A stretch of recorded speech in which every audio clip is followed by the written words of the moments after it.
Just left locker room on way now. That is the direct text I have just received from Zach Berman. He's on his way to join the professor, Deniz, Selman, and myself on the PHLY Eagles podcast coming up next.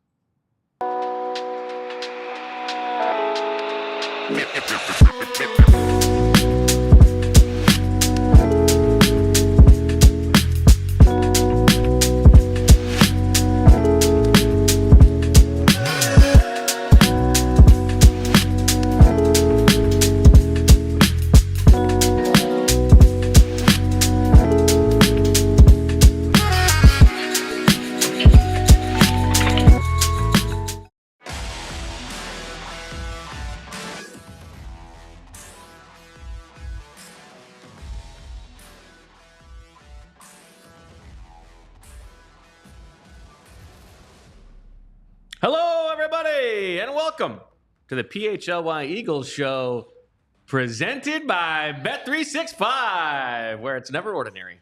Whatever the moment, it's never ordinary at Bet365. Nailed it, yes! Gonna be a good show. Bo Wolf, the professor, Deniz, Selman in studio here. You'll notice we got an empty spot in the middle here, occupied by a book, The Franchise, Philadelphia Eagles.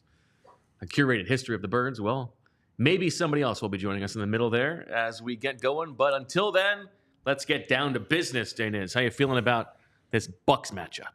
Oh, I'm feeling good. This is nice. We can lean into each other here. Yeah, got a lot of room. Yeah, it's very nice. We should play like a flick football. You know, do you ever do that? Yeah, it's a good idea. Yeah. If we run out of things to talk about. If we run out of things to talk about, which I doubt that we will. Yeah. Good job nailing the Bet365. Let's hope it's not like Bryce Huff's performance last weekend when he did a great job on the first play of the game, setting the edge. Yeah, that's all. Okay, fair enough. Before we get going, I just want to hit this at the top. Do you have that clip that I sent you, Julia? Wait, I don't think it went through. Ooh, it didn't go through. All right. Well.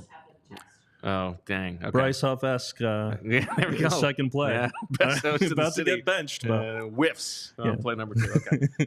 Instead, then, let's just get to it. I see Brandon Graham waiting outside the door. You want to start with the Bucs offense against the Eagles defense. Yeah. Right? And the state of the Eagles defense. Yeah, definitely want to talk about the defense. We kind of, talked about the defense in a very negative light last week because it's really what they deserved. Remember, they were 31st in DVOA after the game last weekend, the week before against Atlanta. And it's like everything turned the opposite of what it had been in this game. I mean, we were talking about a couple of specific things that the defense was doing poorly. Awful on early downs. Right. I talked on the show about how the Eagles were dead last in the league at getting to third down, like just giving up first downs on early downs left and right. And third down and red zone was sort of propping them up as not even being quite as bad as they had been. Propping them up to 31st right. on DVOA. Yeah, exactly. And in this, and also awful against the run, awful against the outside zone run by the Falcons. This game, and perhaps it was helped by the Saints insisting on staying in 21 and 22 personnel, and more on that in a second. Fangio was able to. There you go. That's good. Fangio was able to, and obviously Zach talked yesterday about how hard it is to write good content on the website compared to Fran. It's hard to say anything smart on the show after I gotta need like a little Tanya Donnelly situation with Fran to anyway. Tanya Donnelly? Yeah, it was a bad reference. Who is that? Not Tanya Donnelly. What was the Tanya Donnelly is the lead singer of Belly. That is not the person I meant at all. Okay. Who was the ice skater? Who hired Tanya Harding? Yeah. Oh, you're gonna Galooly Fran? Yeah, man. Well, no. I'm not going to. I'm just saying if something were to happen. No, I think one of my favorite stories from childhood is the better solution is to have. Sorry, go ahead. No, go ahead. No. I mean childhood. Well, I think I've told the story on the show before, but my shout out to my buddy Greg, who was in Spanish class in high school, and they had to perform a scene in Spanish. Some could be from a movie, could be from whatever. And he and his friend, one of them was pretending to ice skate, and the other one came on like whacked him with a paper on the knee, and the whole scene was just him writhing on the ground. Porque,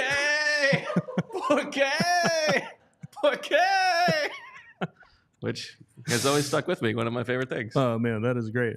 All right. Tanya Donnelly, man, I'm getting old. Belly. I mean, if you guys don't know Belly, you should check them out. They were awesome from 1993 to 1995. Back when music was good. Again, feeling old here. So Fangio was able to use. Yeah, back to the ways So that anyway, you're like physically Fran already threatening said Fran on the show, like he's already said everything on the show. Fangio was able to use those 5-man defensive lines, even in nickel. So he did so 7 times in nickel. All of them involved 3 real defensive tackles, as you said on the show last week. What a prediction. Milton Williams playing really just his own position. And then having Zach Bond tuck in, so he's tucked inside. So he's really playing defensive tackle on a 5-man line. But personnel-wise, there's only one defensive end on the field.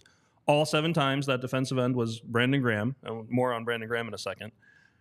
And Zach Bond is always the guy who makes the 5-man line happen by being the other edge.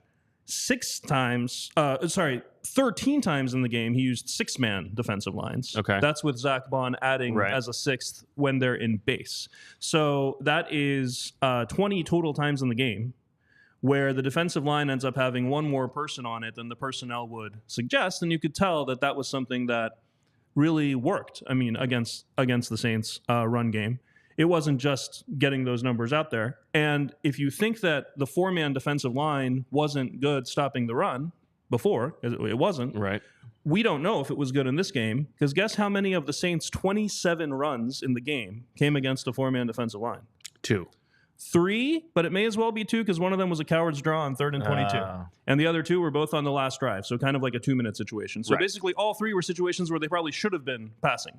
So basically Fangio prevented the Saints from ever getting even a chance against the 4-man defensive line. And it'll be interesting to see how that pattern continues against other teams. And in terms of poor performances on early downs, historically good performance. Unbelievable. On first down in particular, the Eagles did not allow the Saints to convert a single one of their 20 first down snaps into a first down. It's the only time that's happened in the NFL this year. It only happened 9 times all of last year. That's 1.6% of the offensive performances. 21 yards for the Saints on those 20 snaps on first down. That's a little over 1 yard in case, per play. Just a touch. Just a bit. And then the longest gain that they had on first down the whole game was 6 yards. Wow. And that came on the next to last play of the game against essentially a soft zone. 4 yards was the long before that. The last time that a team didn't do better than that in a game, Garrett Gilbert. 2017, I think it was the Raiders. Oh, the Raiders. Okay. Yeah, I was going to think Broncos. maybe the Luke Falk game, but no. No, I don't know. But the point is, it was not just a they had rebound some from the awful in that 2017 season. No. This was like not the Eagles. Oh, this not was the Eagles. any NFL game. So this was like 7 years ago, and there are 550 or so offensive performances a year. So this was like 4,000 offensive games ago that this happened last. So this was like a historically good game for the Eagles on first down in particular. Another thing we talked about is in a negative light last week, Jalen Carter. I don't need to talk about how awesome he was in this game. You guys covered it already. But Jalen Carter, stock down game last week, I said. Just the exact opposite of that in this game. Best game of his career, easily. The one game it gets compared to is Tampa Bay last year. Right. Jalen Carter played 21 snaps in that game. Well, I want to talk about this. He was impactful, but he was a part-time player. He didn't start. He wasn't even one of the 3 defensive tackles on the field in base last year when the game started. So he was a bit player. He had a great game that game, but this was different. He's playing a lot of snaps, and he was awesome.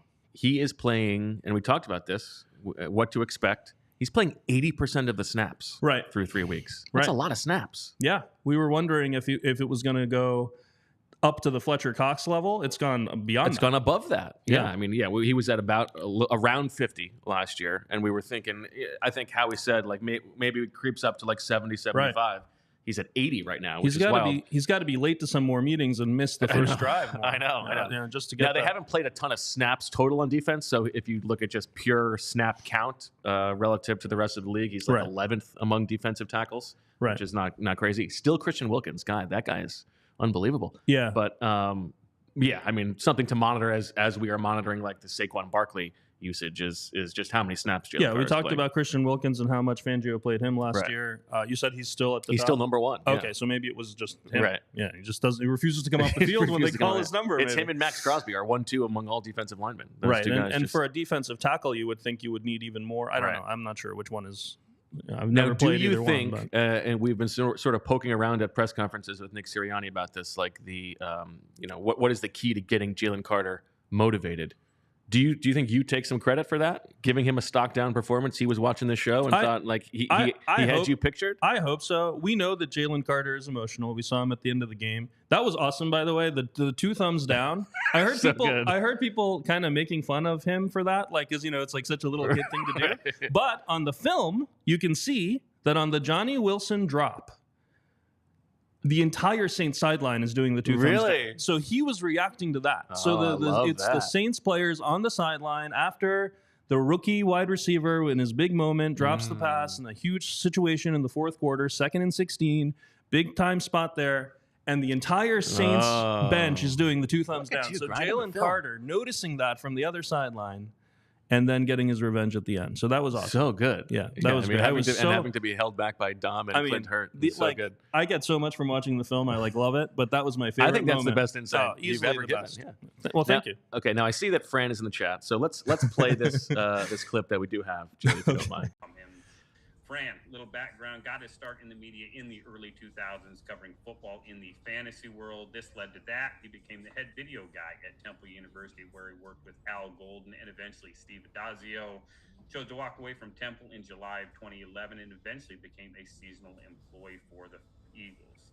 There, he started as a production assistant before being hired full-time after that 2011 season. Well, as you'd imagine, hard work pays off, and things took off for Fran. After starting to produce X and O's content for the team website, TV partners, and social media, he grew to start writing scouting reports and developing film breakdowns. In 2014, he started the Journey to the Draft podcast. And He did what? Eagle Eye in the Sky podcast that ran all the way until earlier this year. He started it? What? I mean, pretty brazen. Pretty brazen. Chris McPherson, Bo Wolf Erasure. I don't know. I think Fran's got some stuff to answer to next week. Not good. All right, let's talk Brandon Graham. The ageless.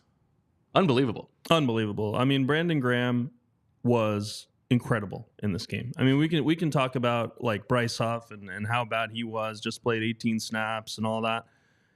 Nolan Smith, disappointing. He's supposed to be a first-round draft pick. He's not able to really steal a lot of those snaps away from Huff. But Brandon Graham in this game, his usage, his impact, just ridiculous. He played 35 snaps, the most of any of the edge rushers. 7 times as the lone defensive end on the field because he's the only one Fangio trusts against the run. 4 times he's playing as an interior pass rusher in the speed pass rush package because Fangio likes him better than the actual defensive tackles to rush the passer. And then down the stretch, after sitting for the first 3 plays after halftime because he's not technically the starter, Oh, sure. You gotta he respect played that. Yeah. on 22 of the last 26 snaps in Really? this game. That spans 5 drives. 22 of the final 26 snaps. And Jordan Davis can't play more than 3 snaps in a row. Yeah. And this guy is in his 15th season, playing almost every snap of the entire half in a variety of roles. And is he just out there? Is he just taking up space? Look, I have these film notes that I take every week. I have like 1 line per play. Okay, 1 line per play. I don't have a lot of room on here to write what every single player is doing. This is just from the second half. The times that I wrote BG's name Okay. in my notes. BG gets past the left tackle, funnels the cutback. BG slants inside and draws both the left tackle and the tight end to lead to the stop. BG bull rushes the left tackle into the running back. BG chases down and tackles the wide receiver on a check down. BG contains the boot against the tight end. BG splits 2 tight ends like they're not there. BG bull rushes the tight end into the quarterback. By the way, Tampa Bay trusts their tight ends to block the defensive ends one-on-one. So they'll be right? fine against. Keith was He's hurt, right? injured. Yeah, we'll he's see. So they'll be fine blocking Bryce Huff, but not BG. And then on the last play of the game, BG splits the right guard and the center for a quarterback hit, leading to the game-winning interception. Just ridiculous. It's unbelievable. And I keep thinking back to, I have told this story before too, but the story that I did a couple years ago shadowing Carly and Graham for the day, like what that was like.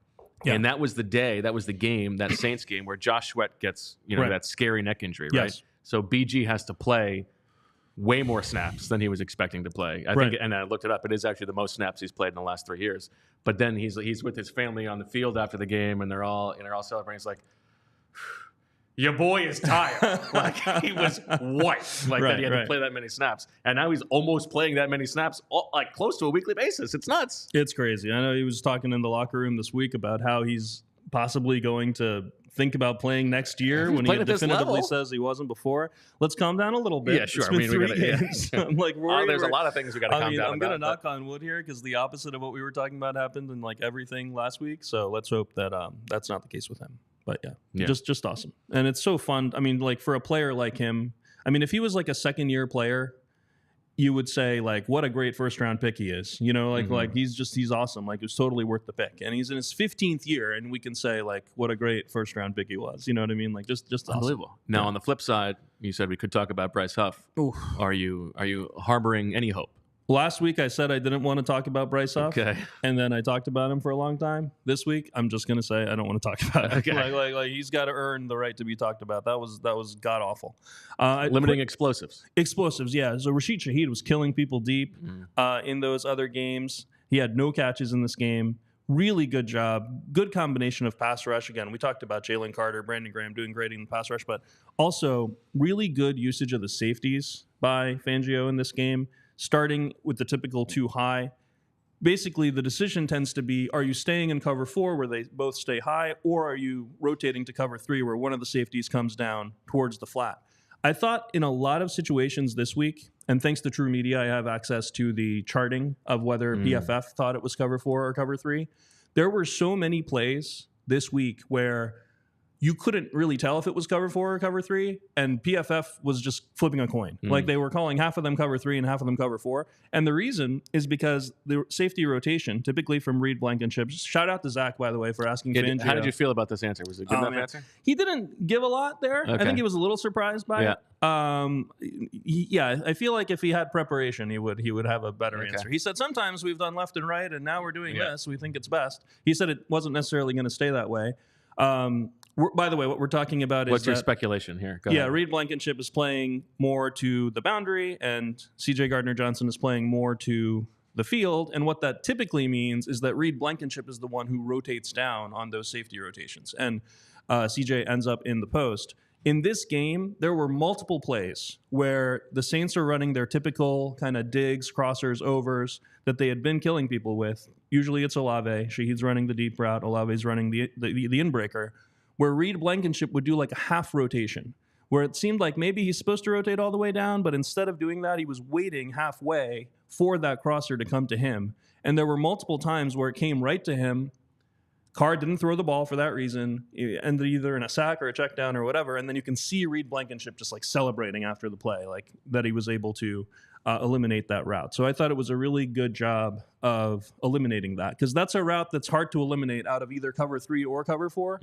And when I was starting it, I was almost writing it as like cover 3.5. Like it's right in between. Like you're transitioning from the 4 to the 3, but that safety ends up staying in that part of the field that would almost like a robber, like where you would normally have that void. And so is your supposition that the reason that they have switched those roles is because Reed Blankenship is making up for what he might lack athletically with a little bit more awareness? I honestly thought it was because CJ Gardner-Johnson was so bad against the run rotating down in Brazil, and that's the last time we saw it the other way around. That was my honest guess as to why it was.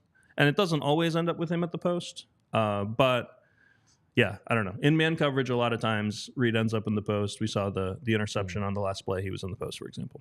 All right. Well, the good news is that Zach Berman has arrived, which means it's time to talk about boners. And you might think I'm joking, but no, I'm not. Zach is here, and so it feels like you, the audience, from an awareness and excitement perspective, is fully aroused. That's why we're going to talk about our friends at Blue Chew. Blue Chew is an online service that delivers the same active ingredients as Viagra, Cialis, and Levitra, but at a fraction of the cost and in chewable form. The process is simple. Sign up at bluechew.com, consult with one of their licensed medical providers, and once you're approved, you'll receive your prescription within days. Blue Chew tablets are made in the USA and prepared and shipped directly to your door. The best part? It is all done online. That means no visits to the doctor's office, no awkward conversations, and no waiting in line at the pharmacy. You can take them anytime, day or night, so you can plan ahead or be ready whenever an opportunity arises. Zaxton is blue today because he is a big fan of Blue Chew. And we've got a special deal for our listeners. Try Blue Chew free when you use our promo code ALLCITY at checkout. I thought I had a chance of making it through the whole way. Just pay $5 in shipping. That's bluechew.com, BLUECHEW.com, promo code ALLCITY to receive your first month free.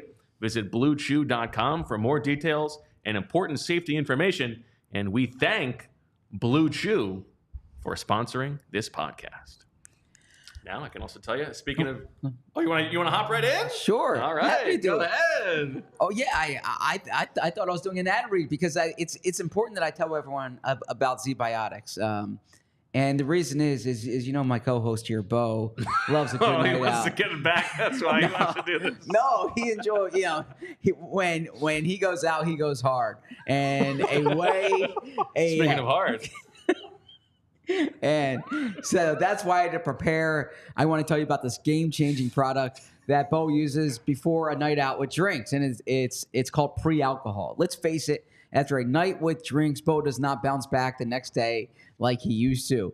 And there's a choice to make. You can either have a great night or a great next day. That is, until we all found out about Z-Biotics. Let me tell you, if there's a surefire way to wake up feeling fresh after a night of drinking, it's with pre-alcohol. Z-Biotics pre-alcohol prebiotic drink is the world's first genetically engineered prebiotic. It was invented by PhD scientists, real smart people, to tackle rough mornings after drinking. Here's how it works. When you drink, alcohol gets converted into a toxic byproduct in the gut. It's this byproduct, not dehydration, that's to blame for your rough next day. Pre-alcohol produces an enzyme to break this byproduct down. Just remember to make Z-Biotics your first drink of the night. Drink responsibly, and you'll feel your best tomorrow. Like Bo, you can give pre-alcohol a try after a big night of drinking. You can drink it before that memorable first drink, and you wouldn't believe how on top of the game you'll feel the very next morning.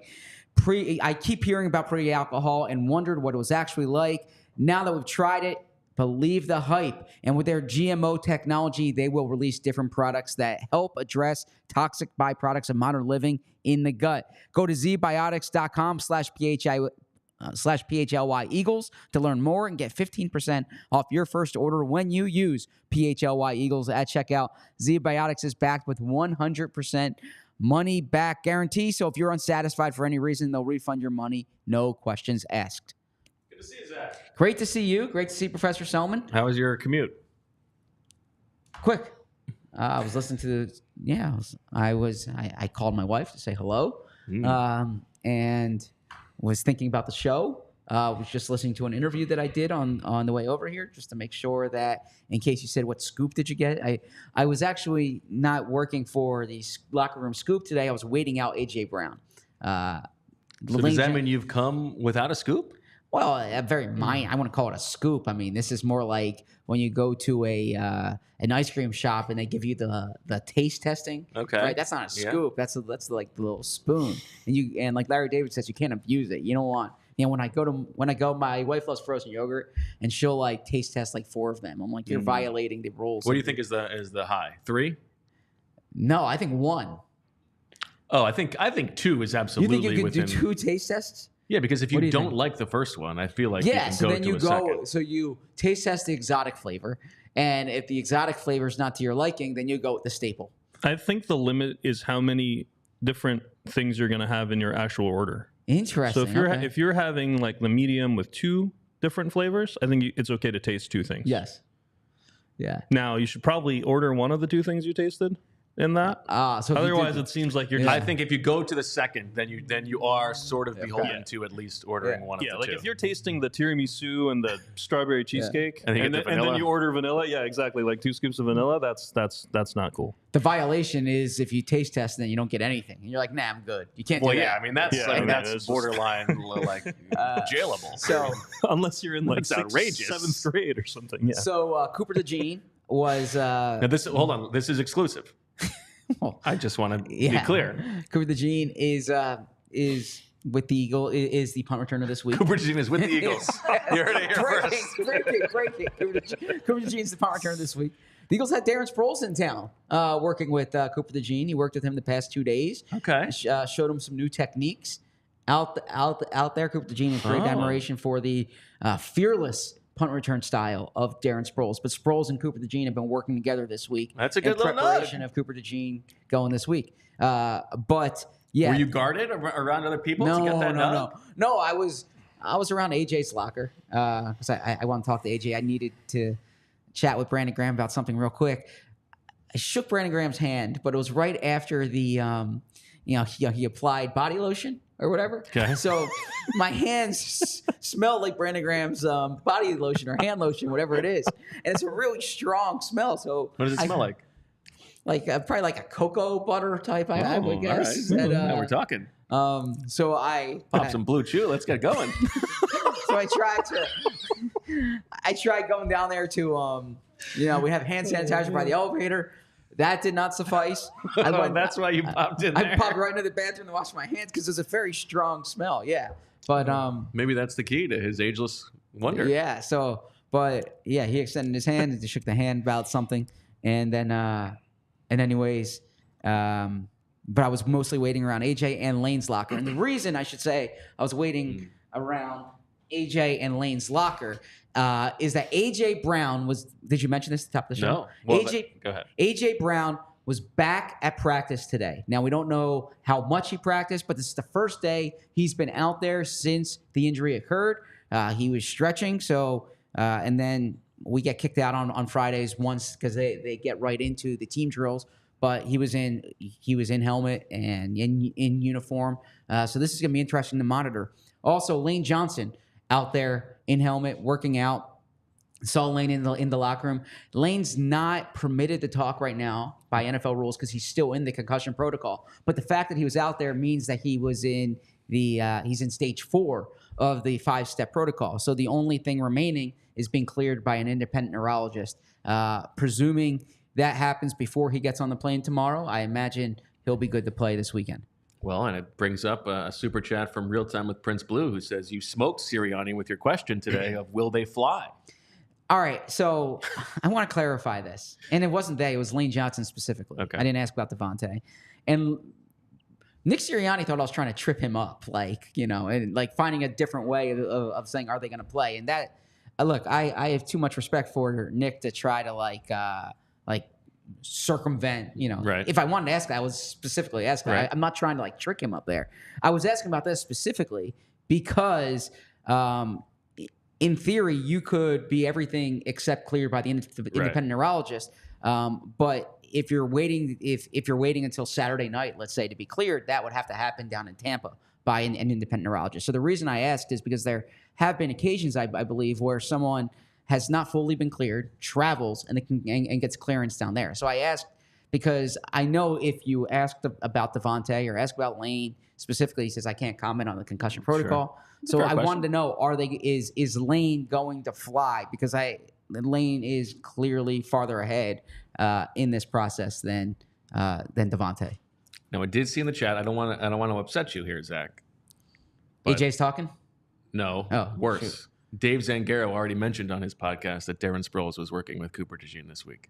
I was just going to say I saw a photo of it yesterday, but Yeah, I posted a video of that, but I spoke to Cooper about it. So this is the thing. Dave and I both had that observation at practice yesterday. Okay. Availability yesterday before practice, right? Okay. Not after practice. So this is the first time Cooper DeJean has spoken about So that. the exclusive here is not that he's been working with it. The exclusive is that Cooper DeJean has respect for Darron Sproles' fearless style. No, that he's worked with him for 2 days here. Okay, because Wednesday's practice we weren't there either. So, The scoop is that it continued to the second day. He was there earlier this week. Okay, Listen, and not There's just a that, reason. There's a reason Woj handed you that Sports Writer of the Year award, baby, and that is it right there. and that he has, and that he taught him different techniques. Wait, to be fair to Zach, to be fair to Zach, I thought he only needed to provide the scoop if he didn't show up for the show, and he's right here. Yes. I mean, we have to hand it That's to him. fair, but he did go to the locker room first. Okay, yeah, fair. And I brought my backpack to a locker room. Okay. Wow. Now we're getting. And so they were all saying, so when like the other writers were saying, bring your backpack here. I was like, I got to bolt quickly. I should have just dropped it off in the car. Yeah, I don't understand. You walk by the car on the way to the locker room. You could have dropped it off in there. There was another reason why I had to do that. I don't want to discuss it on the show. Or are you like? Are you donkeying narcotic drugs into the locker room? No, I had something in the bag that I was bringing into the locker room. Okay. Wow. Blue Chew delivery. I didn't want it was not Blue Chew, although I appreciate Blue Chew sponsoring this episode. No, there was something in the bag that I did not want to get wet that I was bringing into the locker room.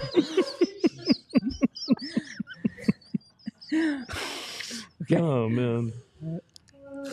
Okay, so definitely not Blue Chew. No, not Blue Chew.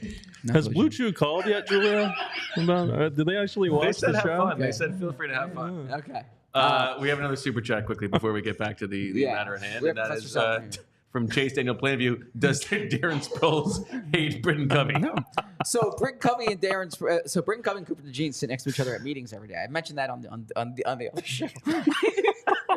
I asked Cooper DeJean the backstory about this. I'm so happy to have you back in studio. So this is breaking news.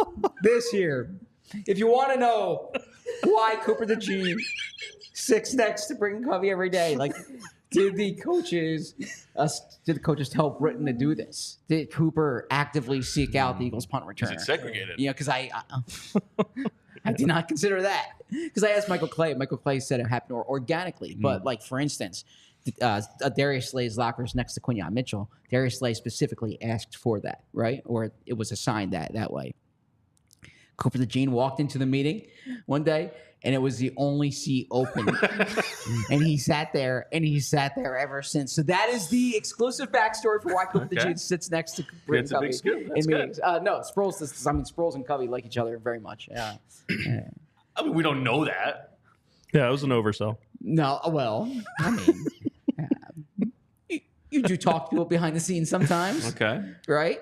You look eye to eye with some people sometimes, and you have nice conversations. Yes. Okay. All right. Fair enough. All right. Let's get back to Yes. the matchup here, Deniz. Oh, yeah. And closing things out on the Eagles defense against this Bucs offense. Yeah. For the reasons that we've talked about, heavy 11 personnel. This is a much different challenge than they saw last week. Yeah, exactly. The Tampa Bay is sixth highest in the league in 11 personnel. Though one thing I've been looking at more this year, again thanks to True Media, is 11 personnel on first down. And Tampa Bay is actually middle of the road in that, 55% on first down. And so we will see, and just looking at their film as well, like you'll see a lot of 12 personnel on first down. A little bit of 21 with their rookie running back, Bucky Irving, who was injured. I'm not sure what his status is, but he's sort of like a joker out there. I guess the Eagles would treat him as a wide receiver. But at the end of the day, like run games across the league look similar. And at some point, especially against an offensive line like this that hasn't been good, the Eagles are probably going to need to show that they can stop the run out of a four-man defensive line. I don't think you can just like always have a five-man line, especially against teams with better pass catching threats and that kind of thing. In terms of the way Tampa Bay plays, Fran got into a bunch of this yesterday, but Quickly, sorry. Yeah. On those four-man fronts. Yeah. We talked about BG. Right. What do you expect them to do in these four-man fronts? Do you think we'll see like Josh Sweat is holding up fine? Yeah. Nolan Smith against the run, okay. At least he's playing hard. Yeah. Do you think we'll still see more of this Milton Williams thing with Zach Bond as the overhang? What are your expectations? I don't think we'll see Milton Williams unless the plan is specifically to have Bond be basically the edge on the play. And looking back and watching those 7 snaps on film of the 3 defensive tackle, 1 defensive end personnel, again, Milton Williams wasn't really. It's not like he was a wide 9 out there. Right. Like he didn't really have to set the edge or anything like that. Bond was setting the edge. He just had to kind of hold up. Mm-hmm. And the alternative to that is having like a Josh Sweat tuck inside, and that's what Gannon did all the time, and it was a disaster. I mean, they were just like running all over him, double teaming Josh Sweat and just like destroying, like easily getting to the linebackers that way and stuff like that. When that's Milton Williams, you're not going to be able to do that. In the 4-man lines, it's just, I mean, you got to go with the guys who are there, right? Yeah. Like, and it's going to be a lot of Nolan Smith and a lot of Brandon Graham. Okay. Back to what you were saying about the way that the Bucs play on offense. Yeah, 4th week in a row out of 4 games that the Eagles are facing an offensive coordinator from the McVay Shanahan school in Liam Cohen, who was with McVay for a bunch of years. But watching them play, you wouldn't know. Yeah, it's weird. I mean, at all. Like they're not doing. I mean, they do a little bit of the play action boot stuff, but not very much at all. In terms of how they've played, they're middle of the road in almost every stat. I mean, they're kind of low in DVOA, but they're middle of the road in like all the other advanced metrics. It's kind of boring to watch, honestly. It is, and also like not super informative to watch them play against Denver. Denver is the highest man and highest blitz percentage team in the league on defense by a mile on both. And so they were facing a lot of man and a lot of blitz last week. They were also down by a lot in the game. That was a horror show. Yeah, it just didn't look good. Their offensive line has been bad, and hopefully DJ Jones was really popping for me. He was all over the place. Oh, on the Bucs. And Broncos, and that's the thing. You wonder if hopefully Jalen Carter can do the same. Yeah, an interesting thing to watch about Jalen Carter, he's been playing almost exclusively like on the left side, like the left defensive tackle spot, kind of essentially following in the footsteps of Fletcher Cox, who was on that side his whole career. Last year in the game, again, he only played 21 snaps, but he was beating everybody. Like he was lining up everywhere. He was just basically lining up like wherever the starter wasn't in the game. This week he's going to play a lot against fellow second-year player Cody Mock, who has not been great so far this year. So hopefully he'll have a nice game. Zach, what did Nick Sirianni say about just Todd Bowles and the prospect of playing against this defense that has had his number every time they've met for the most part? Yeah, he goes back to different years playing against this defense, has a lot of respect for the way they come at you. I think that was the sentiment. He was giving different experiences in the past going against this defense. Yeah, I mean, they killed him last year. Basically, killed him. Almost cost Nick his job. So this is the 5th time that the Sirianni Hurts combination's playing against Todd Bowles. They are 1-3 in those previous 4 games. This is the 3rd time they're playing in Tampa in basically a calendar year, or not a calendar year, in a year. It was late September last year, so right around this time. By the way, I'll give you one other little piece of color. I don't want to call this a scoop, but a little nugget. Okay.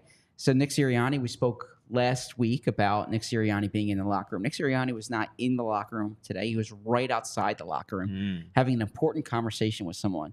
I'll give you 3 guesses who that person was. Oh, this is great.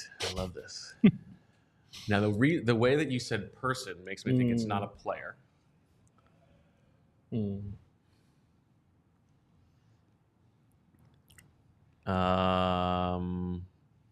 he said, your bar for important conversation is a little lower than mine.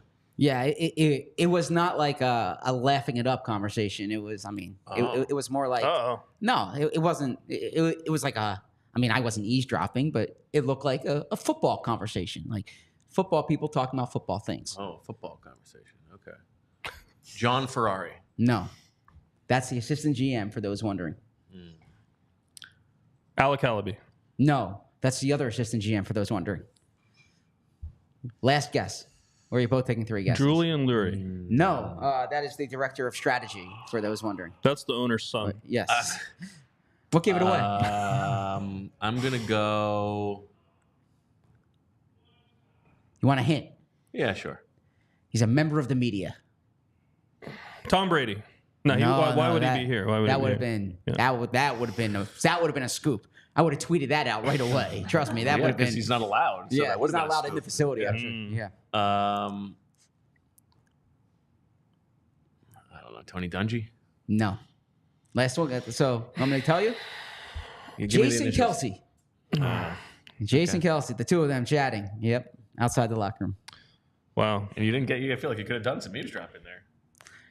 Yeah, I wondered what the if you do the slow walk there, maybe you bend down to tie your shoe. Sure. Right, like right there. My shoe wasn't untied. It would Hit have been kind of record weird. on your phone and slip it in Nick's back pocket. No, I think that would be kind of weird. Yeah, and against the law probably too. But no, there's different things you could do. I respect both of them. I wasn't gonna eavesdrop in the conversation. Now, how do you know it was a football conversation then? I suppose I don't, but maybe a little context clues of it. Just grunting. No, I think like hand motions, right? Yeah. Okay. Yeah. All right. We're going to get going to the other side of this matchup, but first, another word from our sponsors. This time, our friends at Empire Today. Because with Empire Today, you get shop at home convenience, the right product for your needs, quick and professional installation, and that price match guarantee. Empire Today is the best place to get new flooring, so of course they have copycats. But those copycats can't beat Empire Today when it comes to quality, when it comes to service, when it comes to speed. So they're going to try to undercut.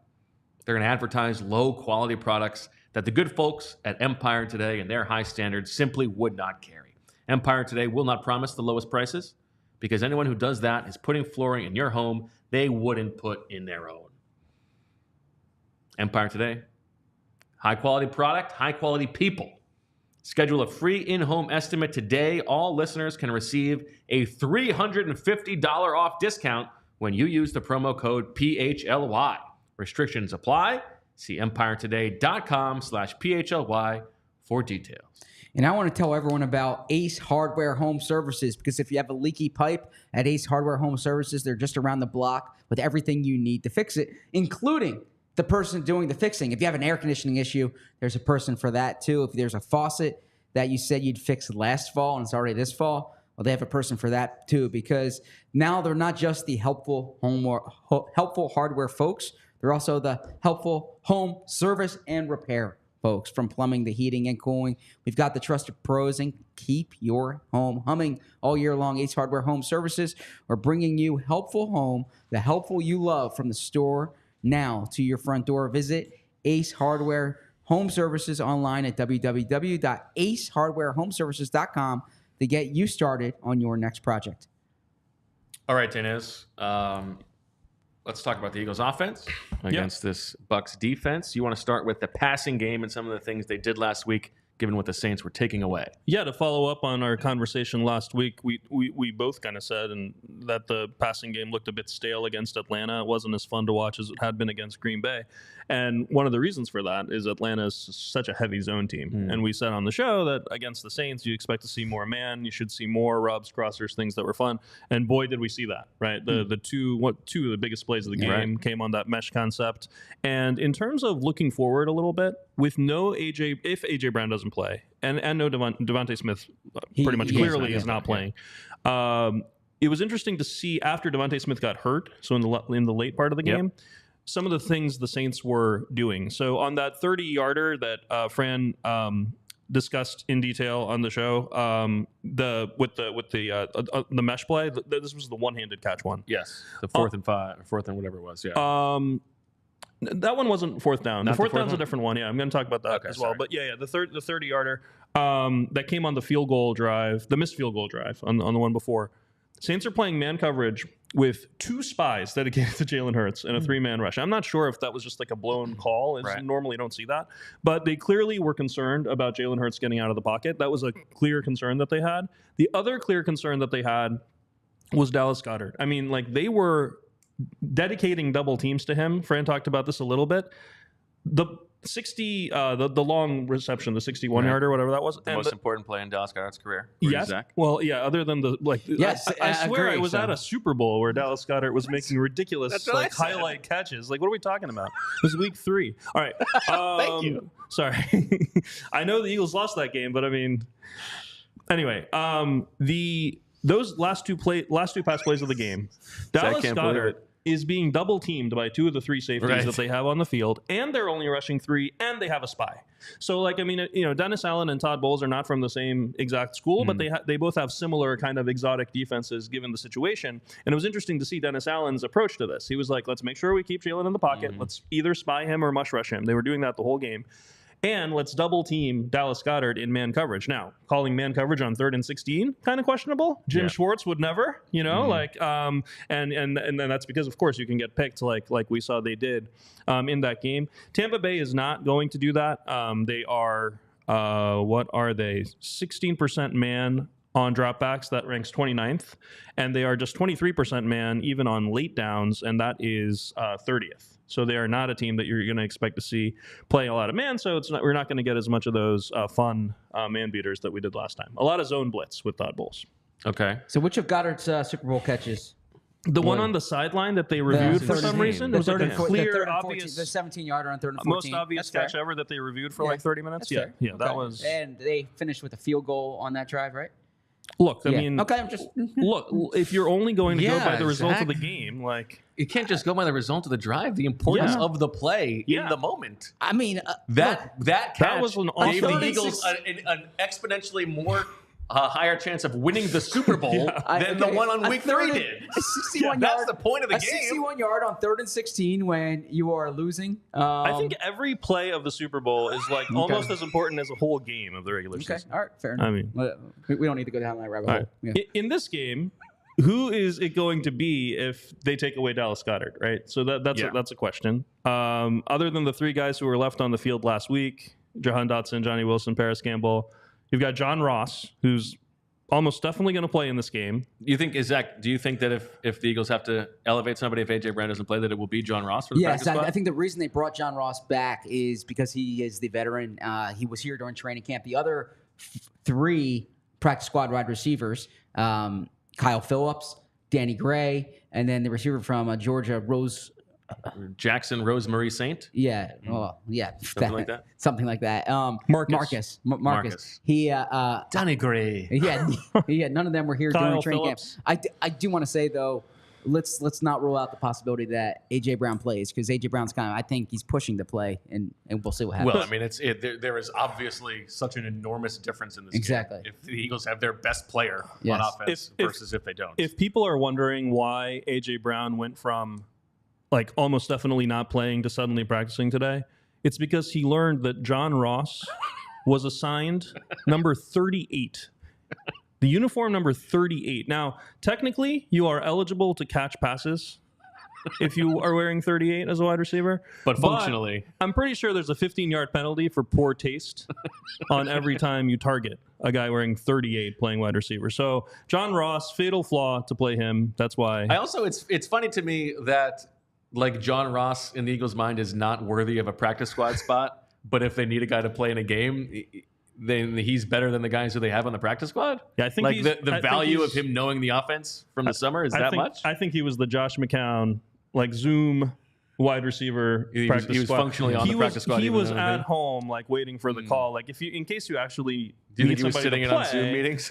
Yeah, well, I don't know about that, but I don't think My favorite he's gambit, like, listen, yeah. you guys aren't going to put Marcus Rosemy-Jackson into a game. Like, let's be serious. So this is the call thing me. about the 38, okay? Because I've heard that. I've heard this discussed by Disgust is right. by the Jersey Analytics folks. He can unless he swaps numbers with someone on the current practice squad. Right. There are no eligible numbers for him unless the Eagles took out 9, unless they gave him 9 or something like that. There are no numbers between 0 and 19. Christian Ellis again. This is the problem with Between 0 having and 19 and 4 80 and 89. quarterbacks. Like Will Greer is taking up 13. Well, this is the know. problem with Braden Mann wearing 10, honestly. Yeah, that's true, too. Braden Mann should be in the 30s to open that spot. Like, Braden Mann should be a 38, just to open that spot up. But There should be more than 99 numbers under 100. You know? Well, I mean, Jack Stoll. I guess there's 101. with Jack zero. Stoll was the first player to play in a game wearing 87 since Brent Selleck retired. And as I said the other day, Brent Selleck gave him the blessing, gave him the thumbs up. Amen. That bridge has been mended. A super chat from somebody says Cliff Kingsbury and Brian Johnson have a more productive offense than the Eagles. Any worry about the Kellen Moore hire? That's from Chase Daniel Plainview. Well, let's just say this, okay? I was mocked incessantly. Yeah, incessantly. that crack Commanders coaching staff. I was like mocked as if like bask in the glow for another 2 weeks. the first day that That's I've how ever long it's gonna last. like the first day that I've ever encountered football was the day that I said Dan Quinn and Cliff Kingsbury might be a decent combination here. And Joe Witt Jr., who was very well regarded in the NFL. Oh, hell yeah, that puts him over the top. And 7 field goals against the Giants later. And we're convinced. I was also mocked for like acknowledging that the Steelers might have a good coaching staff when they are 3-0 right now with Justin Fields. I mean, Take that shirt off. Take a whiff. I was complimenting you actually as their offensive coordinator, right? Don't go there, Blue Chew boy. No, we moved over from the wide receiver combination from a practice squad elevation. We're assuming, regardless of AJ Brown's status, John Ross is going to be elevated, right? They don't need anyone else besides Paris Campbell, and there's no other position. And I imagine they're going to want 5 receivers for this game, just because even if AJ plays, Do you need 5? None of them are returning kicks. No, but if AJ played and got hurt, you want a 4th. But what if Lane Johnson can't play? Don't you need a real swing tackle like a Jack Driscoll? Like, you're not going to have Darian Kennard be the swing tackle in this game, Well, right? no, Fred Johnson is the swing tackle. No, I'm saying if Lane Johnson can't if play. Lane doesn't play, Lane's Right. inactive, I'm saying. So then you would have Darian. I don't think they're going to activate. I would imagine Darian Kennard and Tyler Steen are. Yeah, I mean, I guess you have Becton and Steen as versatile players who can play guard or tackle. I just think Jack Driscoll might be more useful than John Marcus. Ross? No. John Ross would be elevated, but I don't think elevating 2 guys. Campbell. Yeah. Campbell's going to be elevated. Campbell's 1 elevation. Oh, right. So then the other one's either John you. Ross or Jack Driscoll. Right, that's right. You can only do one of them. Okay. Yeah. So then I would say I was leaning toward That's right, because they put Ross, Stoll on the 53, not Stoll's- Campbell. I was exactly. like so sure they were going to do Campbell that I was still thinking that way. And so I think the reason that they did Stoll is because they're going to need a 3rd tight end this season. Whereas after next week, after the bye week, I imagine AJ and DeVonta are back. So they might as well just get Stoll on now as opposed to, putting Campbell on the 53. And also in the conversation here about do you need a 4th or 5th wide receiver will they lean a little bit into 21? Will Shipley be involved in the passing game? We haven't seen him since Brazil. We haven't seen 21. You think they left him there? It's possible. I mean, I've seen him on. I saw him bring a kickoff out for some reason last week. But I think one thing that we haven't heard enough people talk about, when Saquon Barkley came here, we were saying like, of course he's a good running back, but you can also use him in the passing game. And we haven't seen that. I mean, he caught that cool wheel route in Brazil. Mm-hmm. Since then, he's got 1 screen and a bunch of checkdowns, basically, and a couple of flat routes. Who should be pounding their chest now? This is not something that. What is this? Saying this is Zach and I are just litigating old arguments. Oh, okay, gotcha. I suppose all the other days when we let sleeping dogs fly. I'll keep going then. Since the arrival of AJ Brown, the Eagles have targeted running backs 29th most in the league, just 15% of the time. And Kellen Moore has never been the offensive coordinator of a team that's been ranked higher than 19th in that category. Which is interesting because the targeting running backs. The supposition or the characterization is that maybe like Tony Pollard was a huge part of the Kellen Moore offense. But in terms of the numbers, 19th is the highest it ever got, and that was in 2020. The last couple of years, Kellen Moore's offenses have been in the bottom, like 26th in each of the last 2 years in that number. Now, that number, a lot of that is how much do you check it down to the running back. It's not necessarily the design of the offense. Sometimes it's just how often does the quarterback check it down. But when you watch the film of the Eagles offense, basically since Sirianni's gotten here, no matter who the running back is, the running back's job in the offense is to stand next to the quarterback, scan for blitzers, and then release into the flat or release like over the ball. Like that's basically all the running back does. And you watch other teams like the Saints get someone like an Alvin Kamara more involved by having a tight end be that designated 6th pass blocker. And you almost never see the Eagles do that. Like they'll max protect where the tight ends are blocking. You'll leave Calcaterra or Stolen to block or whatever, but they will almost never have the running back running a real route while a tight end stays in the block. And with Saquon Barkley being your running back and the guy who's going to run a route being Jack Stoll, right? Doesn't it seem like maybe sometimes you should have Saquon be part of the actual route concept and have the Jack Stoll be blocking? Sure. And also running back screens.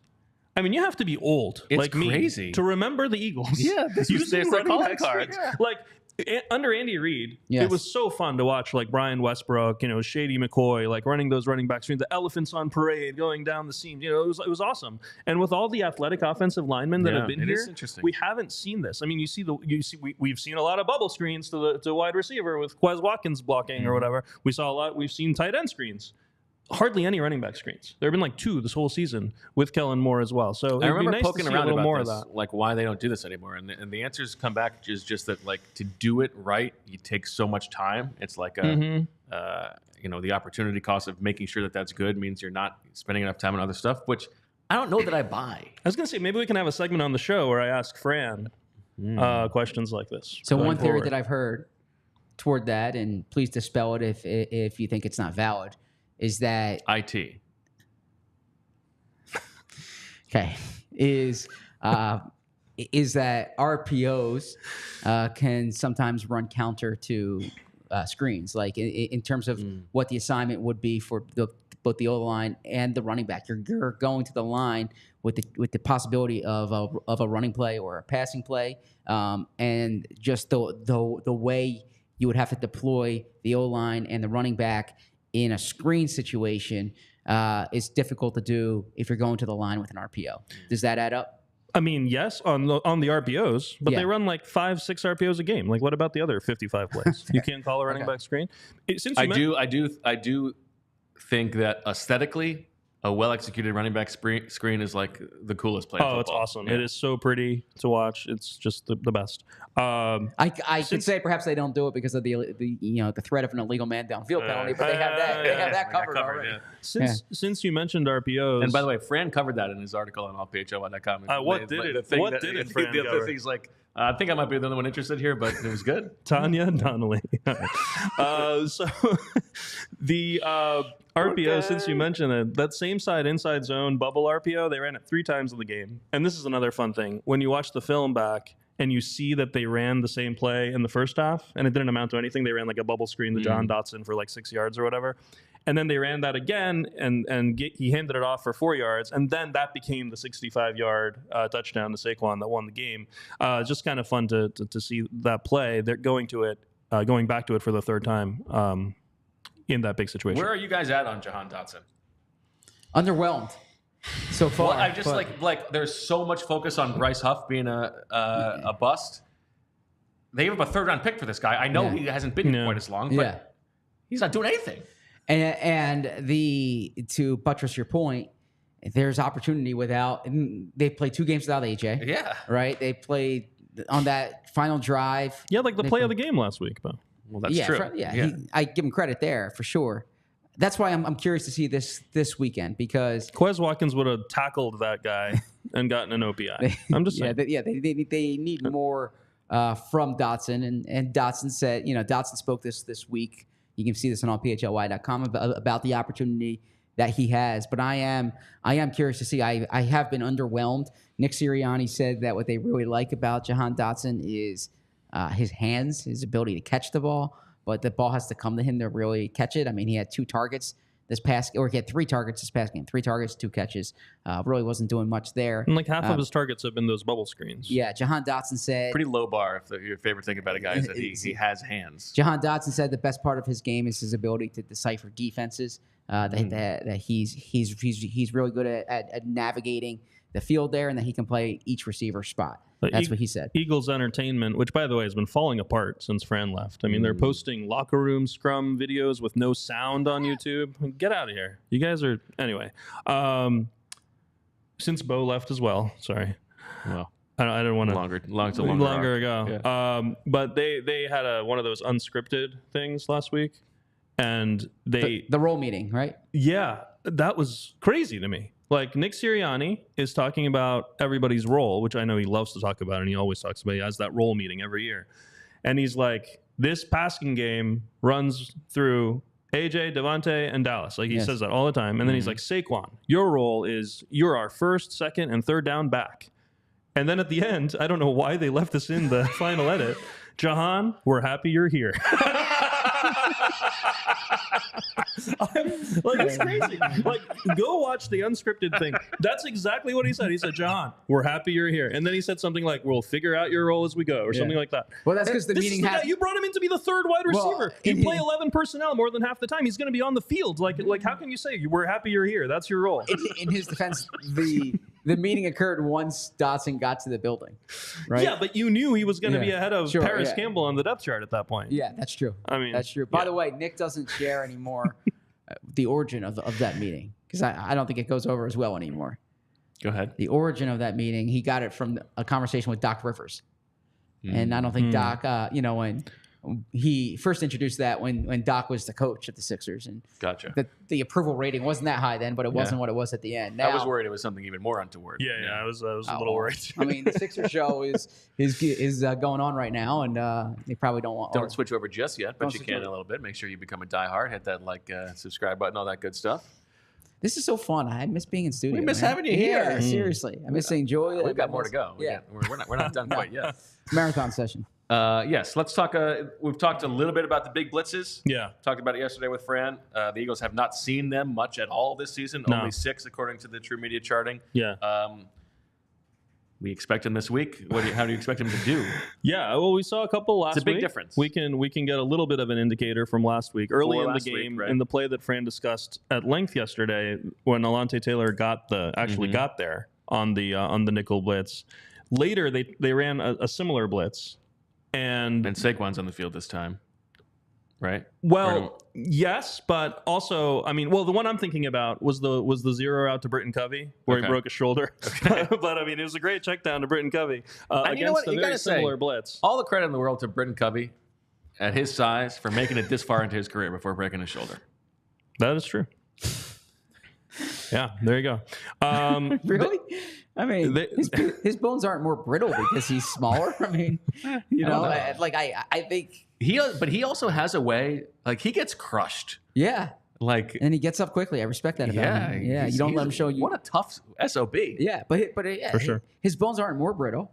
A matter of fact, his expected lifespan is longer than yes. Yeah. I mean. I don't even know where we're going here. He's actually walking around all day long with short guy life expectancy stats in his head. It's true. Like, you think you're better than me, but I'm going to live longer than you. It is. Also, the main fear during a football game is not that the players are going to die, during the game because of old age. I mean, I'm just saying, let's stop. I don't see how the life expectancy. Yeah, I just don't appreciate the supposition that guy's more likely to be around in the fourth quarter. I mean, he's not Rudy out there. He's a professional football player, right? I mean, wow. Yeah. I got your back. I got your back. Oh man, that is so good. I'd like you to do that interview with Britton Covey. Just talk about lifespan. Do you walk around this locker room knowing I'm going to live longer than all these motherfuckers? I mean, you know what? You should. There's more to a person's character than their height. Okay, where there's more to a person's being than their height. I'm just saying that. No one questioned his character. Absolutely, nobody was saying that.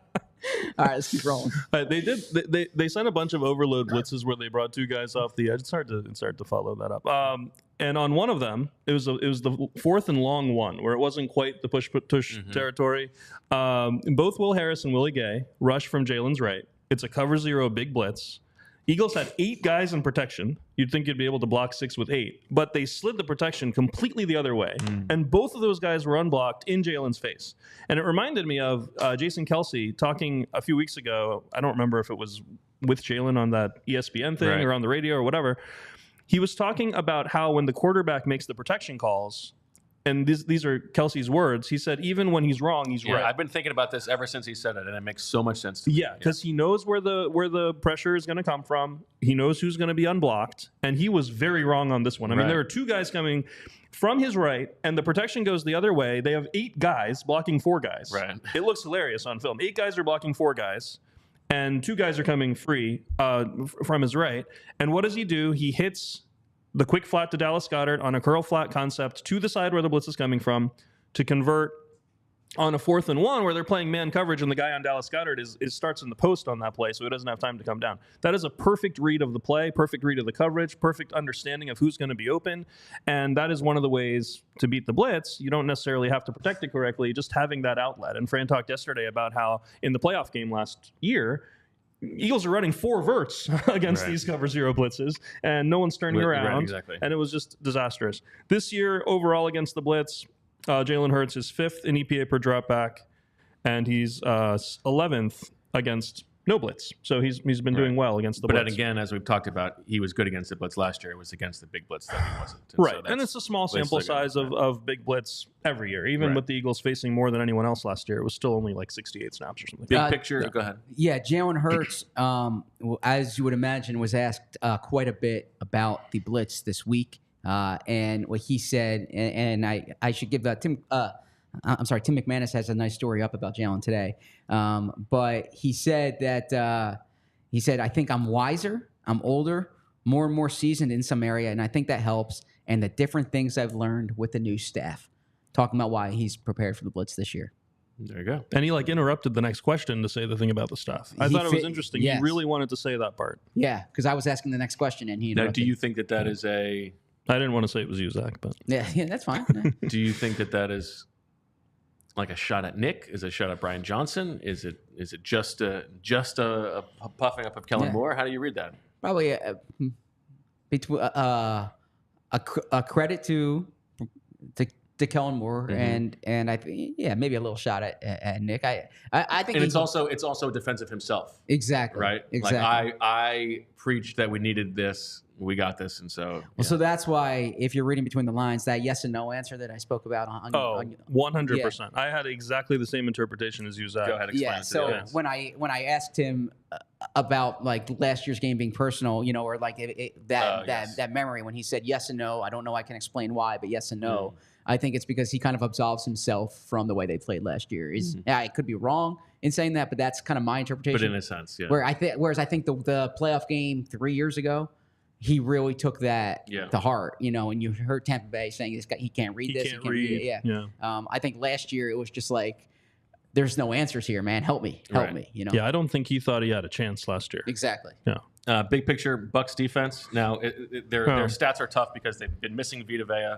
Yeah. He's supposed to be back this week. That obviously changes the entire structure of their running game, but what do you see from them on film? Yeah, I mean, I had a swooper about one of these things yesterday.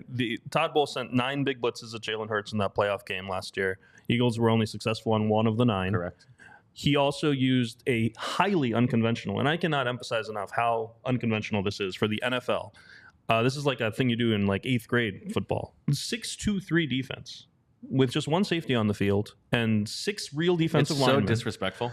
On 14 snaps, all 14 snaps, I went back and checked, all 14 snaps that the Eagles were in 12 personnel in the game, they used 6-2-3 as the defensive personnel, and it worked. I mean, the Eagles ran it 6 times against that, only successful on 1 of the 6, and passed it 8 times, only successful on 2 of the 8. Now, those 2 were both touchdowns, but still, I mean, for the most part, it was successful the whole game. They stayed in it the whole game. And by the way, 4 of the 9 big blitzes came out of that package, and 3 of them were just the 60 linemen rushing. Okay. It's funny to get a big blitz when you have only D linemen rushing, but they had 60 linemen out there and then cover 0 behind it.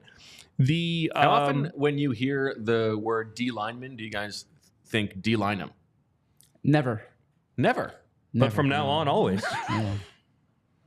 Just hits my ear sometimes. I used to run into D-Line'em in the neighborhood a lot, the way that I used to run into Zach. I hope you apologize. I wonder if I'm a big guy, and I just run into this. My normal interaction with people on the street is I run into them, so I apologize in advance. But don't you dare think that she's got more brittle bones than you. I'm just telling you, short people drink milk as well, so yeah. Okay. Just not as much. They're closer to the udder. Oh, man. Okay, keep rolling. It's getting weird. Todd Bowles said that Antoine Winfield and Kalijah Kancey are both out earlier today, but it looks like Vita Vea is going to play. I had a former student of mine at Wharton. I was talking to him after class once, and he said the way he talked about going up against Vita Vea, like you can tell that the way the offense prepares for that game is so different than the way they prepare against like a normal, like run stuffing defensive tackle. He was like, basically game plan, especially when Kelsey was the center, and it shouldn't be that different with Cam Jurgens. Right. You really have to make sure he doesn't just dominate the center. The whole He's the first player Jason Kelsey mentioned. There was an interview, similar to what Professor Selman just said. I don't know which interview it was. If it was WIP, if it was Ryan Russillo's show, but I remember listening to him, and he was kind of asked like, would you go back and play? And he's like, I can't take on Vita Vea right now. Like that's the first name he mentions is Vita Vea. Yeah, it's interesting. He was I think it was the WIP hit this week when he was talking about the Aaron Donald success they've had and how like they were so committed, like they are going to double him on every play to the extent that like we would rather have a running back blocking a defensive end than have Aaron Donald be one-on-one. Like they build the entire game plan around that. I think it's the same with Vita Vea, right? Like that's how Stout approaches things. Like we're gonna try to solve this first and foremost and let somebody else beat us. Yeah, the guy Vita Vea is awesome. I mean, like they still drop him into coverage on those like exchange blitzes and stuff. I mean, it's very funny to watch and yeah. Now I know that comparison is the thief of joy, but like Vita Vea's awesomeness does kind of make you feel like a little bit sad about Jordan Davis. I feel like because like the idea is that he would be that, and it's just not. It's not that. Yeah, I mean, the age he is, the number of snaps he still plays, all that kind of stuff. And, yeah, I mean, Jordan Davis he ran a fast 40, you know? No. Okay. Now, before we go, you were saying before, Deniz, you were a little bit annoyed about something. And I think that annoyed Deniz is like the best version of Deniz from a content standpoint. So what is your craw this week on Nick Sirianni and Jalen Hurts? I mean, I don't want to promise too much here. I'm not nearly as annoyed as I was last week. Julie's like framing the camera. He's like, let me make sure I get this. Last week I was so annoyed. I asked Bo if I could jump on the show on Tuesday so I could talk about how annoyed I was 2 times. And thank you for letting me vent twice last week. Honestly, the thing I'm annoyed about this week is I understand that you talk about the head coach and the quarterback, and Sirianni talked about that in the presser today. By the way, if you haven't watched the Sirianni presser today, Bo asked him a question. It's a great question. And he talked about how much he loved his wife for about 15 minutes. I mean, like it was the longest Friday presser he's had. I'm sure about this. Well, he got there early. He got there early. Okay, yeah, and it was just. It was funny, but he talked about how I found that touching and genuine. Oh, I did too. And by the way, this is I feel the same way about my wife. This is one of the. I was wondering. You came on the show, Zach. You mentioned your wife like 3 times. I was wondering if you were inspired by Sirianni.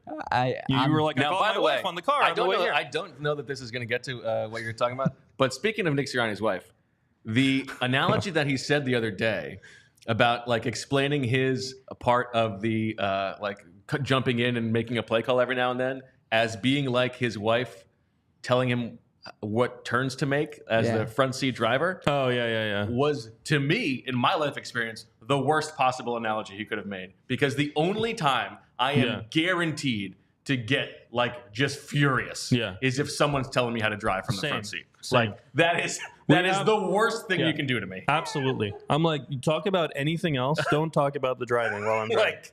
Absolutely. Yeah, absolutely. Yeah. So, like, to me, if that's what it's like for Kellen Moore, then, like, Kellen Moore's going to quit. Yeah, that was brutal. All right, go ahead.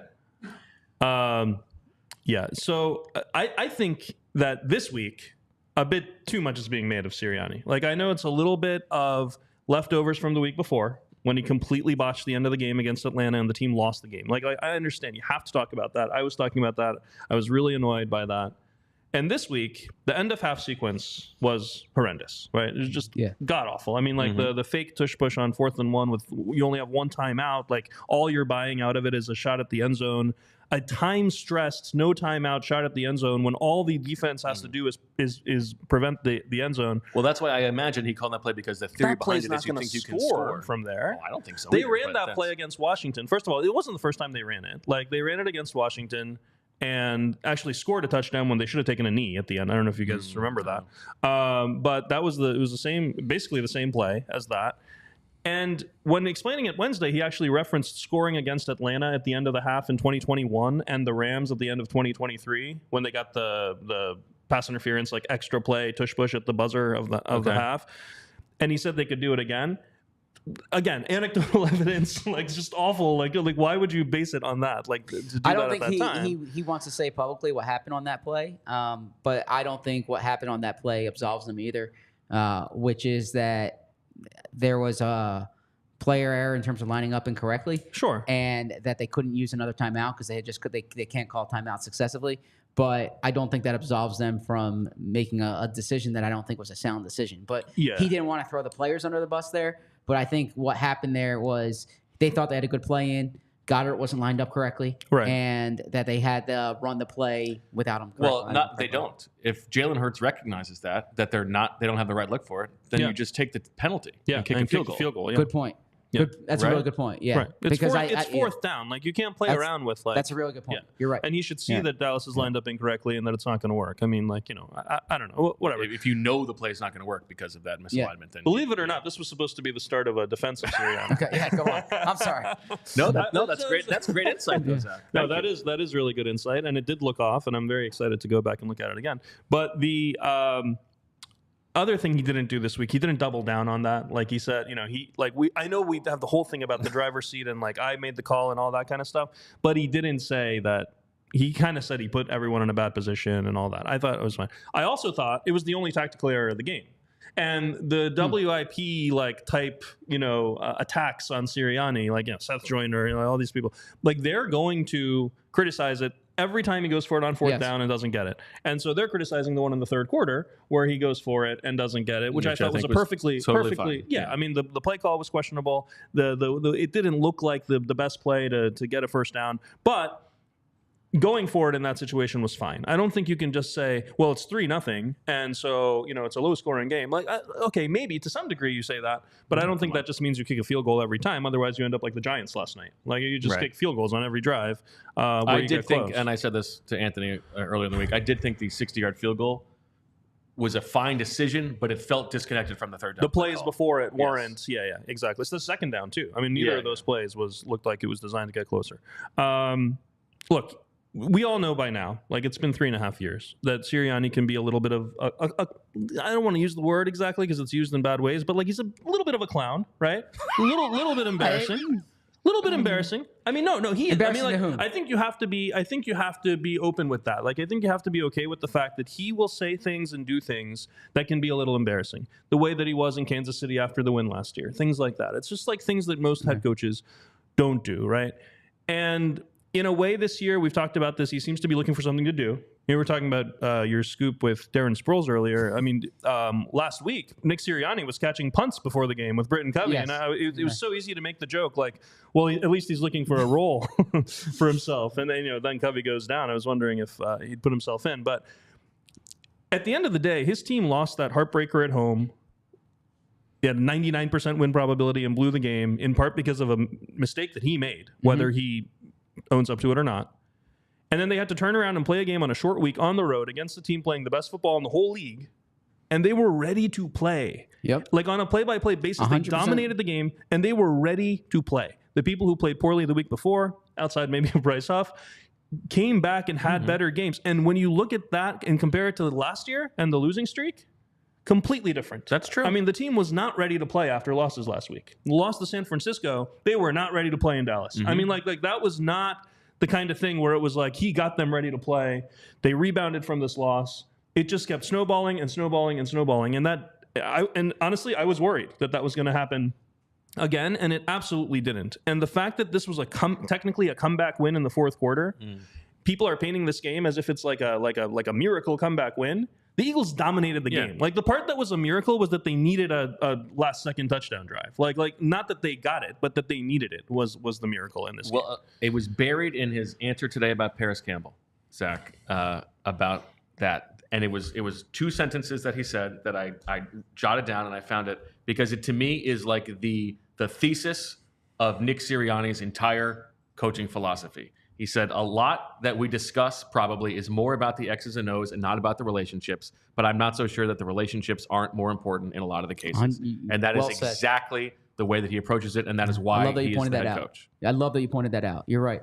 And that is, for all, I had a conversation with Sheil on Sheil's show when he asked me kind of like what's Nick's superpower, if you will. He doesn't really have one. What edge is he bringing? Exactly. Right? And I said it's his, it's the relationships in the building, the ability to connect, as he would frame it, with the players, with the coaches.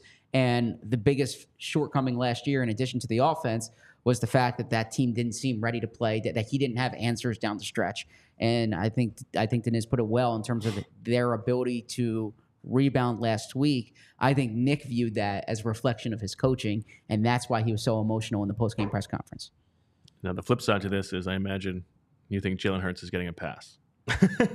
Actually, no. Oh. I had a similar defense of Jalen Hurts, but interesting that I'm going to ask you why I thought that. The thing with Sirianni that I just want to follow up on, in the same presser, he talked about how he loved his wife and how he loved Paris Campbell. Like he said, I love Paris Campbell, and it just reminded me, like, you how feel like many that means NFL that he's devaluing the word love? No, not at all. That's not what I meant. See you going there. I was just thinking, like, how many NFL coaches say things like that? Like Bill Belichick's not talking about how he loves anybody. You know what I mean? Like, and I think that because he doesn't. Well, sure. Lawrence Taylor. He loves Lawrence Taylor. Even worse. Yeah. And then Teddy Bruschi. But when he said that, yeah. But it's like very select. Okay. You have to be like a Hall of Fame. Yeah. No, but or a punter. But when you look at the Zach, you had you talked to Stoutland about Fred Johnson, right? Yeah. And it was so cool to read that, like, because Stoutland is talking about how he told Fred Johnson, like I love you, you're talented, like you can be really good, and that he didn't think that anyone had spoken to him that way before. And I asked Fred about that, and Fred said the only other person who has is Brad Davis, who coached him 1 year at Florida, is now LSU's O-line coach. Yeah. Right. And, Sirianni talks about how he's an education major and he's a teacher and all that, and as someone who's also a teacher as a profession, I can tell you, like, it is so important to understand, like, what students need to be pushed hard and what students need to just be encouraged, right? Because they haven't been encouraged before. They've gotten to where they are because they've always been the best at everything. They've been the best at every level. Like, I teach at Penn. Like, those students were, like, pretty much all the best in, like, the best kid in their class, like going up there. And the same thing is true in the, well, okay, not all of them though. Okay, I didn't see that. But most of them. And then they get merit-based, and then they get to my class and they see where it's at, like, and now everyone can't be the best in the class there, right? And so you have to be told for the first time, like, it's okay that you're not starting. It's okay that you're not. That's what I tell my students. It's like, we can't all be starting left tackle, like this guy's the starting left tackle. But no, I mean, I think just hearing that really reminds you of the emotional intelligence thing and, like, the reason he got hired. So yes. Well said. Well said. By the way, real quick, you mentioned fourth downs. You mentioned Penn. I read a good piece today at the Wharton Sports Analytics and Business Initiative. There's a number of, the authors here are Ryan Brill, a PhD candidate, and Abraham Weiner, a faculty co-director. But fourth down conversion frequencies are higher than you think. And it gets into some of the biases that coaches use to, like, rationalize not going for fourth downs. I thought that was a good piece. And Sunset Chaz, a great listener of ours, linked that. I'm looking forward I don't want to call him a great listener, but I'm a big Sunset Chaz fan. He's one of my favorites. Sunset Chaz was out in Arizona. There was a question. Hope to see him in New Orleans. There was a question in the Discord for you, Deniz, about the models and the presumption that teams would be less aggressive down 3 than 6. Like, if teams are more aggressive now, are we underweighting that? I feel like that's probably not the case, but you tell me why.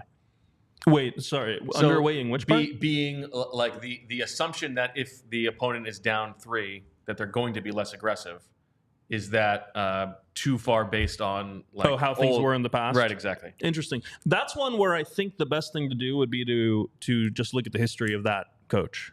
You know what I mean? Yeah. Like, rather than looking at a general history. Right. Because it's going to be different if you're going up against 2017 Eagles with Doug Peterson versus and I guess all of your samples, like, and also if you're going super far back, like, offenses weren't as good, and so the chances of converting on 4th and 4 Yeah. would be different than they would be 2 years ago. Yeah, for sure. One of the great things with True Media, the data goes back to 2000. And I was looking at the series conversion rate, like used to be like the average for the league used to be in the low 60s, and now it's over 70. Just how many series get converted into first downs. Part of that is teams go for it on 4th down, and part of it is just the rules are more pro offense. All right, your Jalen Hurts take. Yeah, I mean, I'm a little bit annoyed by some of the Jalen Hurts rhetoric this week as well. You think he's getting a free pass? Who's giving him a free pass? No, I thought that you were framing it as like Nick, we're too hard on Nick and not hard enough on Jalen. Oh, no. Oh, okay, I see. Well, this is part of what's annoying me. I think that the standard WIP topic this week, and by the way, if you're wondering if I actually listen to WIP, I listen on ×2 speed to the podcasts of the people like when somebody is on WIP. And just from that, you can tell what the shows are about. Okay. And the narrative has been, is it Jalen's fault or is it Nick's fault? Is it more is it more of a Nick problem or more of a Jalen problem? What's the problem? The team is 29-10 in the last 39 games with these guys. Like people are acting as if the team is in some sort of free fall. And I understand there was a collapse at the end of last year, but to talk this year about who the problem is a little bit of a, I don't know, like I think it's just like a false premise. Jalen Hurts' a turnover machine narrative is going to continue as long as he continues turning it over. I understand that, but when you look at what's happened in this game, and he had the fumble, that was bad, and that was it. I mean, that wasn't it. I mean, he did throw the interception. The interception is on DeVonta Smith. Fran said it. Fran said it. I'm just going to defer to him. I thought the same exact thing when I watched it. He has to cross the safety's face there. And the coaches for calling that play. Yeah. Maybe. It wasn't the same play. His route was similar, but it was a completely different formation, different play entirely. If you're a diehard and you watch Fran's thing, you will see that. But I just thought it was on DeVonta Smith. But the interception that he, whatever. Look, here's the problem. Well, I know, but that's the thing is that, we can keep picking apart this one's not all on him, this one's not all on him. But the arc of since last season is long enough that... Maybe it's a good thing for Jalen Hurts that he can have his 10th career 4th quarter comeback drive in the league's loudest, most hostile stadium, where the Eagles hadn't won in 17 years, without Lane Johnson, without A.J. Brown, without DeVonta Smith, without a starting right guard, and all anyone can talk about is that he threw an interception in the first half. I mean, that means he's come a long way. And that's good. I mean, if your quarterback can do that, and if he's 29-10 in his last 39 starts, and you can go back in history and find that no Eagles starter has ever had that record over any span of 39 games, any one of them, then you can scoff at Sirianni calling him a winner. I'm looking at you, Bo. Okay, you scoffed what's at his him for record in calling the him a last winner. 10 games? 3-7. Okay. You know what he was before those 10 games? It doesn't matter. 26-3. What do you mean it doesn't matter? Of course it matters. He was 3-7 because he had the worst defense in history. Okay. And you're making a lot of excuses for him. That's fine. And that's exactly what has to happen because he's being criticized too much. I normally, if no one was criticizing him, I would be like, if this guy's supposed to be the MVP, shouldn't he be higher than, 16th in EPA per play or, all the other things? But I'm just pushing back against the narrative. I think the narrative is a little bit too much. Find the new slant. The quarterback is not the topic this week. It just isn't. He has a new offensive coordinator. You gotta follow Zach's advice. Write the quarterback. I think the quarterback's always the topic. That's fine. Always the topic. Fine. But I agree with you in terms of I don't think there is a complete appreciation for what Jalen has done during these past 3 years. That Nick's defense of how much Jalen wins, I think has a degree of validity that might not be appreciated in this sense. I had the same takeaway as you did from the last game that I thought what was most noteworthy about the Saints win was the fact that, and it's how I led my column, it's how I led the show, or my appearance on the show rather, that they were down AJ, DeVonta, Lane Johnson, and Mekhi Becton, and they won that game. And I was surprised that for so many people, not necessarily our show, but that the discussion point was Nick Sirianni's 4th down decisions. And how, I felt like the 4th down decisions got so much helium and the fact that A, they won the game, and B, that defense looked awesome against the top offense in the NFL probably didn't get as much attention because there's such hyper focus right now on what Nick Sirianni does on 4th down. I mean, I definitely agree with you on too much talk about the fourth downs and the In this fourth past downs. game, I think the Falcons game is more valid. No, I mean the fake push we should be discussing. It was Sure, it it's was also a because horrendous Nick tactical error. volunteers that he's the one who calls it. Like that recreates the narrative.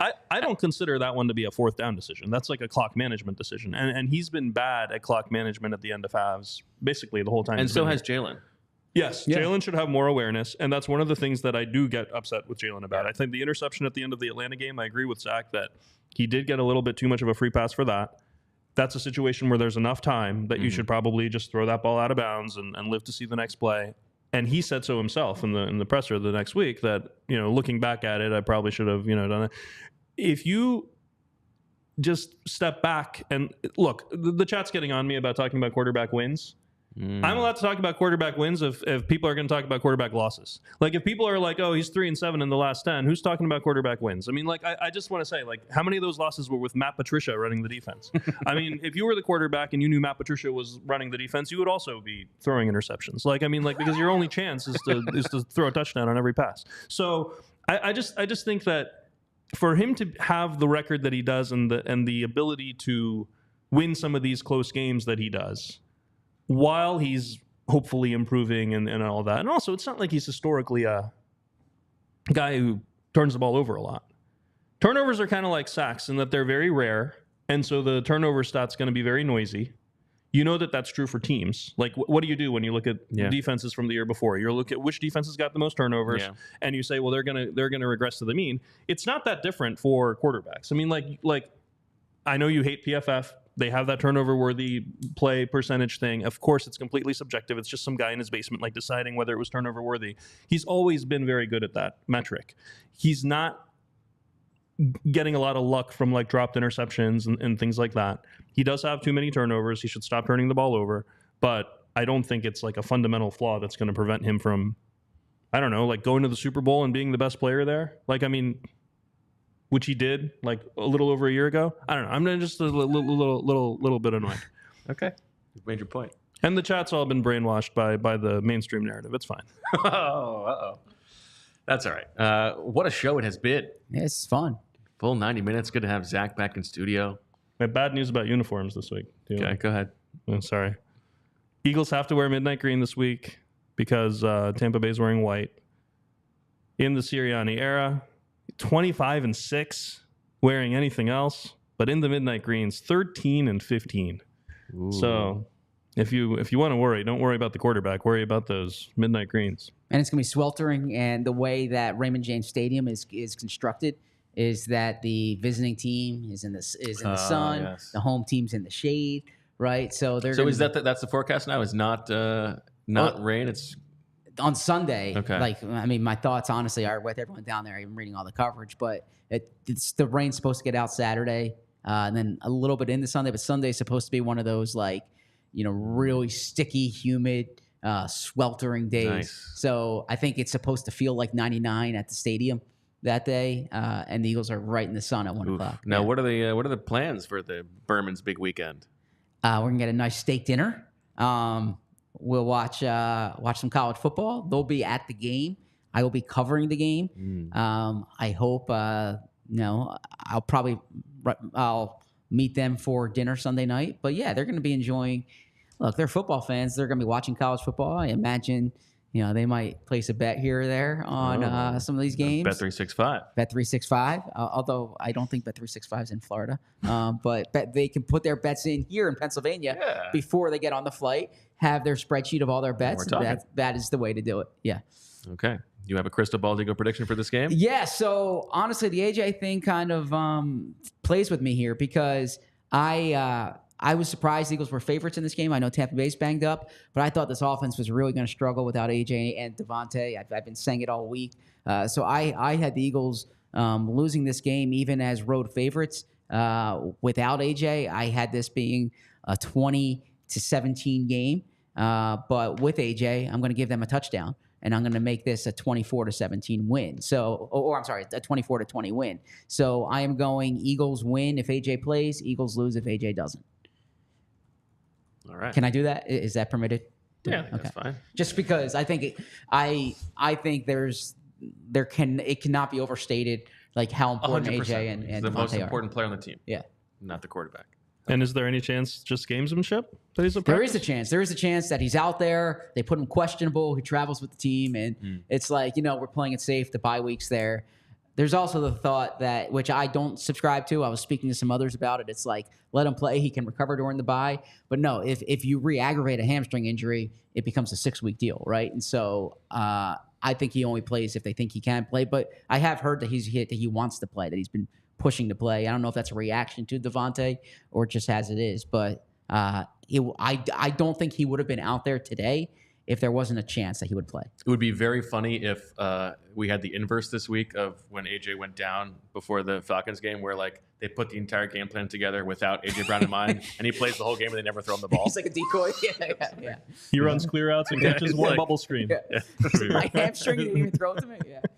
All right, that'll do it for the PHLY Eagles podcast. What an episode. What a day it has been. Thank you to Bet365 for being our presenting sponsor. We will talk to you on Sunday. Full game day coverage. Kickoff show at 12:30, halftime show at halftime, and the post-game show afterwards with Fran Duffy, Jamie Lynch, Vinny Curry, and myself and Zach checking in from Raymond James Stadium. Thanks to everybody who watched and commented, all that good stuff this week. Make sure you die hard, all that good stuff. Thank you to Julia. We'll talk to you on Sunday. And as always, we love you. We all silly like the mayor.